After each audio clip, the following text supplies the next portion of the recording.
A Grécia, sem dúvidas, é o berço do mundo ocidental. Não precisamos de muitas palavras para descrever a antiga Grécia.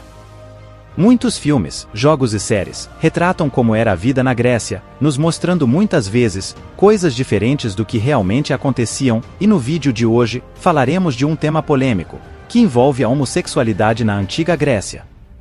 Você muito provavelmente já ouviu que a homossexualidade existia na Grécia antiga mais do que em qualquer outro lugar e época. Alguns estudiosos chegaram a chamar a antiga Atenas de um paraíso gay, onde o romance entre pessoas do mesmo sexo floresceu sem discriminação e preconceito. Entretanto, a sexualidade foi enquadrada de forma muito diferente na Grécia antiga e no mundo ocidental moderno. Com um olhar mais atento sobre a homossexualidade na Grécia antiga nos últimos anos, vemos um avanço inegável dos direitos LGBT através de vários processos judiciais e campanhas políticas. As pessoas LGBT conseguiram muitos direitos nos últimos anos. Os sociólogos sugerem que isto nada mais é do que o resultado de décadas de opressão, acreditando que são uma minoria oprimida que precisa de liberdade.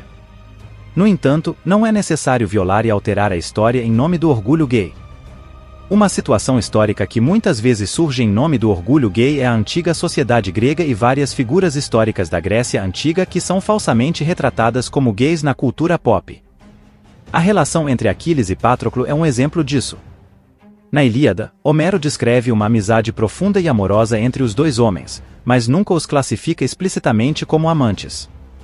Muitos intérpretes modernos da história, no entanto, gostam de usar o relacionamento dos personagens como evidência da glorificação gay na literatura e cultura grega antiga. Alexandre, o Grande, também é outro que sofre com isso na história. Embora as verdadeiras fontes históricas que temos nos mostrem claramente que o rei grego tinha diferentes amantes todas as noites, ele é considerado o homem gay mais famoso da antiguidade, simplesmente porque alguns lacradores em Hollywood o imaginou assim. Na verdade, Alexandre, o Grande, provavelmente dormiu com mais mulheres do que qualquer famoso do cinema. Como chegamos a esse equívoco sobre a homossexualidade na Grécia Antiga? Essa história viralizou realmente com Kenneth Dover, em Grey Homosexuality, em 1978. Desde então, a homossexualidade na Grécia Antiga tem sido muito discutida, principalmente do ponto de vista sociológico e antropológico. Com isso, poucas pessoas falam sobre as leis atenienses contra a homossexualidade. Não seria exagero especular que um historiador condecorado e experiente como Dover evitou este relato da posição oficial de Atenas em relação à homossexualidade. Em vez disso, baseou a sua investigação e conclusões em certas peças de arte, como a pintura de vasos e a representação idealizada de relações homoeróticas descritas brevemente por Platão em algumas das suas obras. Não há dúvida de que a atividade entre pessoas do mesmo sexo existia na Grécia Antiga, tal como sempre existiu em todos os cantos do planeta. O que é importante aprender, porém, é que a homossexualidade nunca floresceu na Grécia, como tantas pessoas acreditam falsamente hoje. O maior equívoco de todos é pensar que existia um termo conhecido como homossexualidade.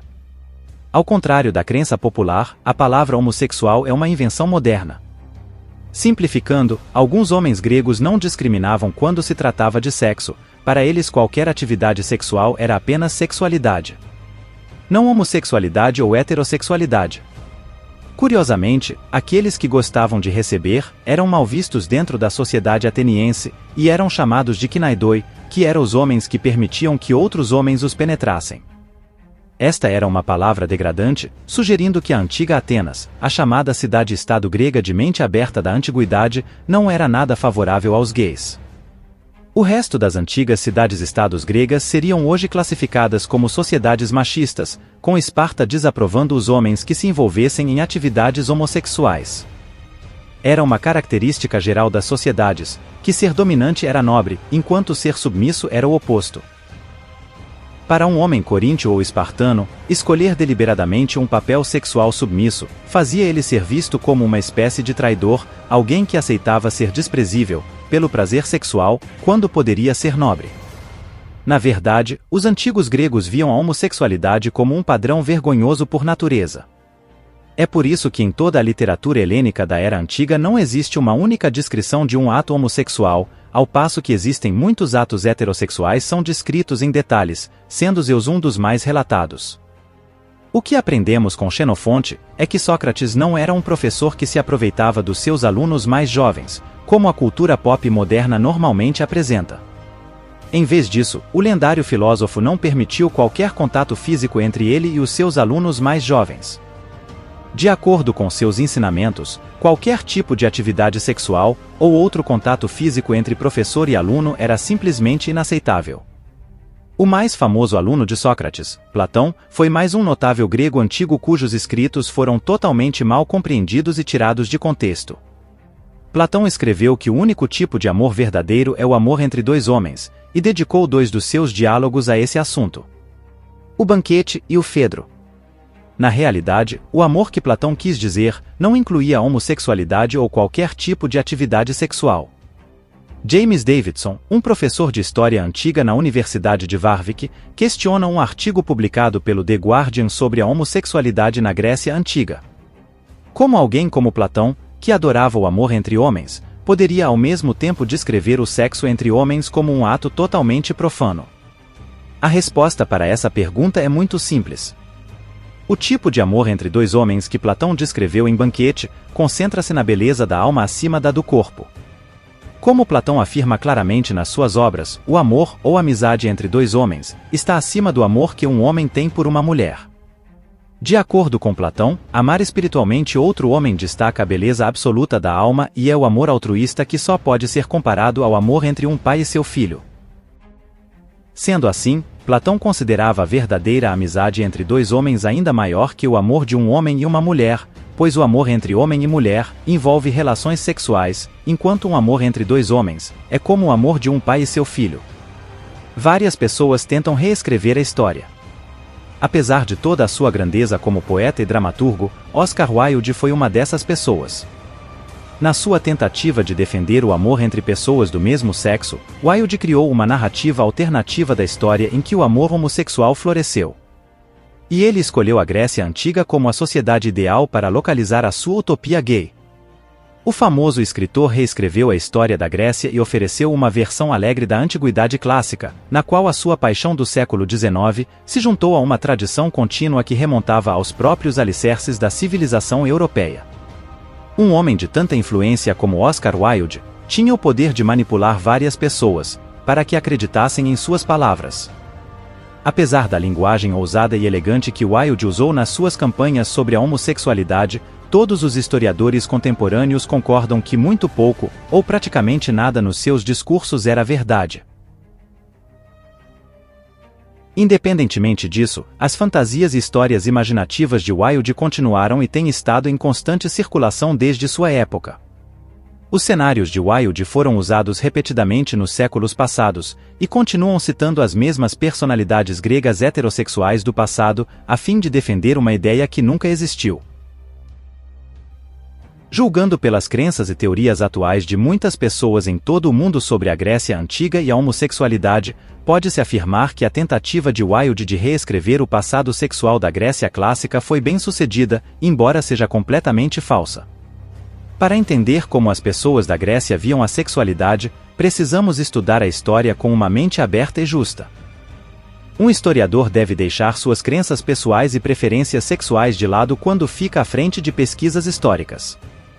Mais importante ainda, as fontes históricas disponíveis que demonstram claramente as crenças de uma determinada cultura nunca devem ser subestimadas ou ignoradas simplesmente porque não estão de acordo com as nossas crenças e práticas modernas.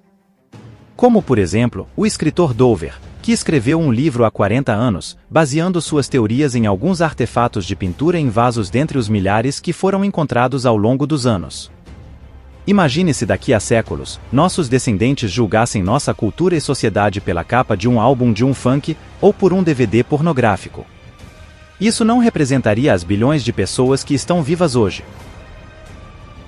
Dover e Wilde ignoraram fontes disponíveis, que nos dão uma ideia clara de como a maioria dos antigos gregos se sentia em relação ao romance e ao sexo. O enredo da famosa peça Lisístrata de Aristófanes é um dos muitos exemplos. Nesta peça, as mulheres atenienses optam por negar sexo aos seus maridos, a fim de obrigá-los a cessar a guerra com Esparta. Se a homossexualidade fosse tão amplamente praticada em Atenas, tal estratégia seria ineficaz, pois eles poderiam recorrer um ao outro para satisfazer os seus desejos. Mas o que aconteceu foi que os homens cederam rapidamente e pararam a guerra porque não conseguiram resistir a esta vontade compulsória. Também é relatado por historiadores persas e indianos que a grande maioria dos soldados de Alexandre, o Grande, queriam voltar para casa porque sentiam falta de suas mulheres. Alexandre casou-se com Roxane, na tentativa de encorajá-los a se casarem com as mulheres locais. Por não se casarem, não significa que eram gays, apenas mostram que tinham uma grande preferência pelas mulheres gregas. Existem literalmente centenas, se não milhares de exemplos semelhantes que podemos usar para combater a deturpação da homossexualidade na Grécia Antiga. Devemos sempre ver os dois lados da história. Muito provavelmente serei atacado por muitos por causa desse vídeo, mas estou apenas usando fatos históricos para mostrar uma verdade escondida. A homossexualidade sempre existiu no mundo, mas isso não significa que na Grécia Antiga ela corria tão solta como fazem parecer. Já falamos antes sobre alguns mitos da Grécia Antiga e como era, pelo menos nos registros que sobreviveram, a relação entre homens. Entretanto, muitas pessoas criticaram, pedindo para falar sobre o batalhão sagrado de Tebas, e sobre como eles são a prova de que os homens gregos costumavam ser atraídos por outros homens. No entanto, essa história é um pouco mais complicada do que parece. Como muitas coisas da Grécia Antiga, o batalhão sagrado de Tebas está entre a história e a lenda, com tudo sobre eles sendo obscuro, tornando isso um caminho muito difícil para se ter uma clareza. Há evidências suficientes para gerar controvérsia. Para começarmos, será mesmo que esse batalhão foi real? Provavelmente, sim. No entanto, o estudioso clássico, David Leitão, da Universidade Estadual de São Francisco afirmou que o bando sagrado de Tebas pode não ter sido composto por amantes do sexo masculino, como afirma fontes antigas. Ele também acredita que foi uma força de combate muito menos importante em sua época do que fontes posteriores afirmam ser. De acordo com essas fontes, o batalhão sagrado de Tebas era uma unidade de elite do exército tebano composta por 300 dos seus melhores soldados. Mas houve uma reviravolta, esses soldados estavam em pares românticos entre si. 150 pares de amantes, lutando lado a lado. Então, por que a banda sagrada foi organizada desta forma sem precedentes? Plutarco, o historiador grego que viveu no Império Romano nos séculos I e II depois de Cristo, expõe essa história na vida de Pelópidas, em vidas paralelas. Os membros da tribo ou do clã não sentem grande preocupação pelos seus parentes em tempos de perigo, mas um bando que está unido pelos laços do amor é verdadeiramente indissolúvel e inquebrável, uma vez que tanto os amantes como os amados têm vergonha de serem desonrados na presença do outro. Cada um mantém sua posição em um momento de perigo para proteger um ao outro. De acordo com Plutarco e outros, o bando sagrado foi uma parte fundamental da ascensão de Tebas no século IV a.C. As primeiras grandes vitórias do batalhão foram contra as forças espartanas nas batalhas de Tegira e Leuctra em 375 e 371 a.C. A primeira é notável por ser a primeira vez que um exército espartano foi derrotado por uma força menor. Após essas vitórias, Tebas substituiu Esparta como potência dominante na Grécia. A posição de Tebas no topo da hierarquia grega durou apenas algumas décadas. Não foi outro senão o jovem Alexandre, o Grande, e o exército macedônio, ainda liderado pelo pai de Alexandre, Filipe, que ajudou a derrotar o bando sagrado na Batalha de Queroneia, em 338 a.C. De acordo com Plutarco, o rei Filipe ficou tão impressionado com a bravura do batalhão sagrado, que chorou ao ver seus corpos caídos juntos no campo de batalha.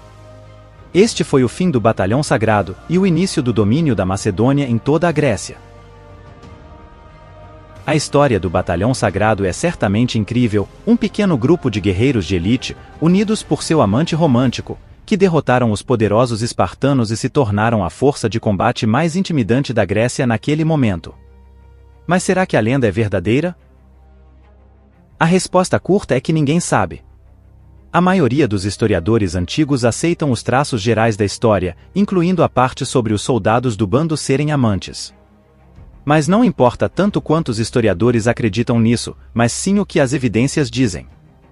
Sempre que se avalia a historicidade de um evento ou afirmação antiga, deve-se determinar a confiabilidade das fontes. No caso da banda sagrada, a fonte primária é o escritor grego Plutarco, considerado bastante influente, mas não perfeitamente confiável. Plutarco é considerado um moralizador, um contador de histórias que está mais preocupado em encontrar significado na história do que em aderir a uma narrativa histórica estrita. Em outras palavras, ele estava disposto a distorcer um pouco os fatos para ajustá-los a uma determinada lição ou perspectiva. Mas é importante notar que Plutarco não é a única fonte que menciona ou faz alusão à banda sagrada. Ele é simplesmente o mais completo. Existem também algumas evidências arqueológicas interessantes sobre o batalhão sagrado de Tebas. Em 1818, um arquiteto britânico tropeçou na cabeça enterrada do leão de Queroneia, uma enorme estátua supostamente encomendada para homenagear a banda sagrada após sua queda na Batalha de Queroneia. O leão, que tem aproximadamente 3,6 metros de altura, está novamente em exibição. Para aumentar a lenda, os escavadores descobriram os restos mortais de 254 homens enterrados no recinto que cerca o monumento do leão.